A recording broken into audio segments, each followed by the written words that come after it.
In 2016, while I was still in flight school, I got to visit my now wife while she was still an apprentice at a wine chateau in southwestern France. I traveled to Paris where her and her boss of the chateau picked me up and we drove all the way to Dusseldorf, Germany.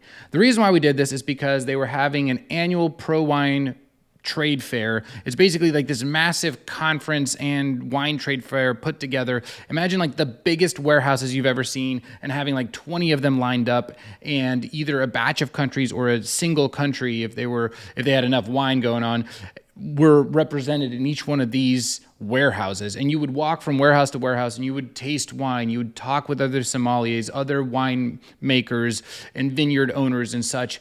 And it was a place to make business, but it was also a place to have fun and meet people. I got to do this and I knew nothing about wine at the time.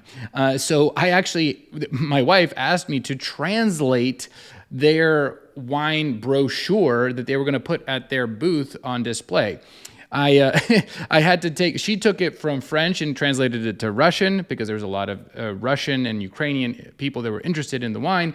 And then I took that and I translated it to English because I speak Russian, Ukrainian, and English because I lived in Ukraine most of my life. And so we stood there, and anytime somebody came up, she would explain the different wines and people would be interested. They'd take their business cards, they'd make orders, or they'd just chit chat and banter.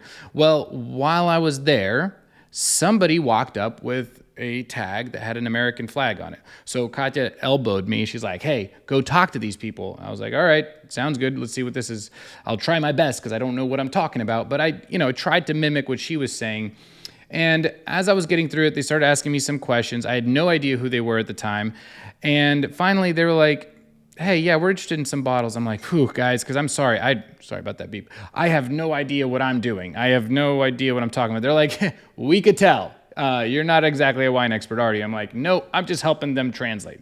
So they ended up buying 600 bottles, which is a pallet of wine, and they left me their business card.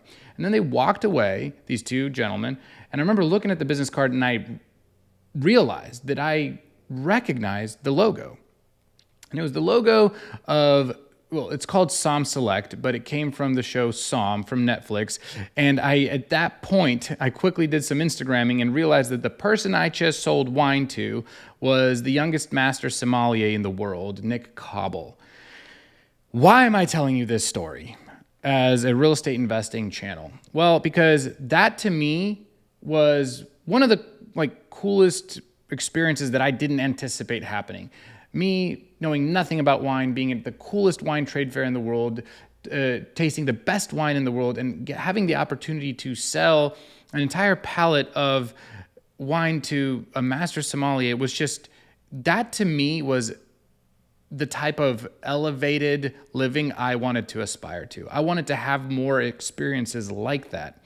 And my wife and I, through our travels while we were dating long distance, we realized that we are adventurers.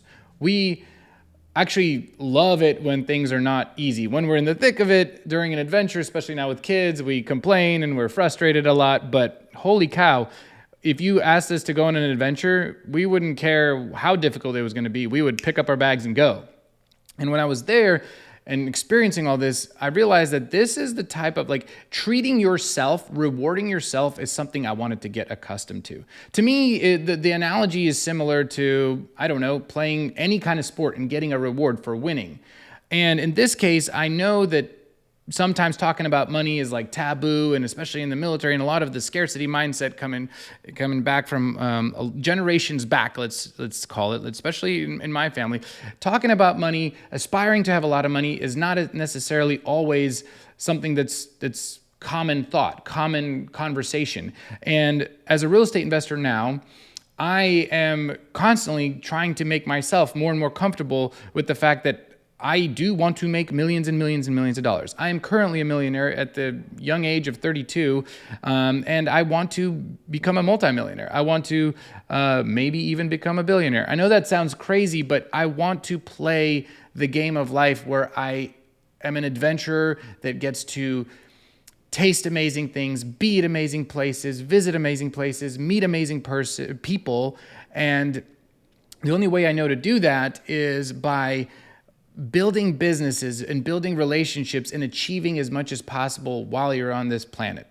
And I want to do that in a smart way to where I do that with my family. And I wanted to mention one thing is that something that I've learned so far, right? And I've been able to do a lot of cool stuff already. Like me and my wife have traveled to like all sorts of countries. Visited Budapest, Greece, Lisbon, Ibiza, Rome, Venice.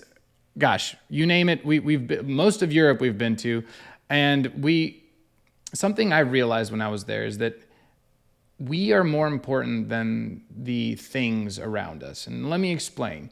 As a lot of people are worried that if you focus on business building, making money, if you're a big time real estate investor and you're chasing all these dreams that you become, well, let's get biblical for a second, that like that will become a god for you and you will replace what's actually important with money and things. And that, and so I'm here to tell you that I think that that's not exactly true always. Like if you have the right mindset to where the things don't become the objective, but those become a reward for the mission of adventure and achievement that you have in life, just like an athlete would, then I think that's a better balance, right? Because you need to reward yourself, I believe, mentally to give yourself that dopamine hit to continue achieving. Because when you're stuck in a rut, if you're not growing, you're dying, is what I believe, like either mentally or physically. So you either have to be growing mentally by achieving more and stretching the bounds of what is possible, learning, or you also need to be achieving more physically, working out, going to the gym, running, what have you.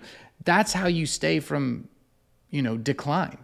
And so I think it's actually serving yourself better than, and it's not replacing objects, so to speak. Like I was saying, biblically, like you're not replacing God with objects and money.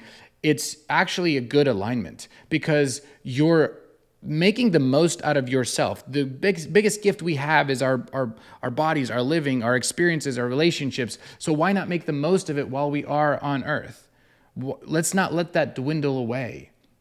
And so that's what I wanted to say is I think that we are more important than the things around us. And another good example of that is I remember being in Ukraine, and I remember having a lot of people say like, oh, it's a sin to throw away a piece of bread, or it's a sin to not use something. And I kind of have changed my mindset on that completely. I care about my body. And if there's an old piece of bread in the pantry or something, whatever, and it's gone bad, or it's just not that tasty, or I don't want the carbs, I'm not going to eat it because my body's more important than not throwing away food. I know throwing away food is like a no-no in a lot of families, and I'm not condoning buying food and then just throwing it away because it'd be better to give it to somebody that's homeless or somebody that's starving, right? But my point is, if you only think about that, if you're like, I need to finish all the food, like you might start eating unhealthily. And so think about yourself, your body, and your mission in life and your aspirations. Put that first. Put your relationships around you first instead of some of the traditional financially scarcity-minded things. I don't know if this is helpful to anybody or not, but I know I need a good pep talk. I know I need to flip my mindset around finances sometimes. And so this is just one perspective. This is day 29 of 30 of my vlog. So if you enjoyed this video, thank you. And I'll see you guys on day 30, where I'll give you a debrief on everything I've learned on this 30-day challenge. See you later. Bye.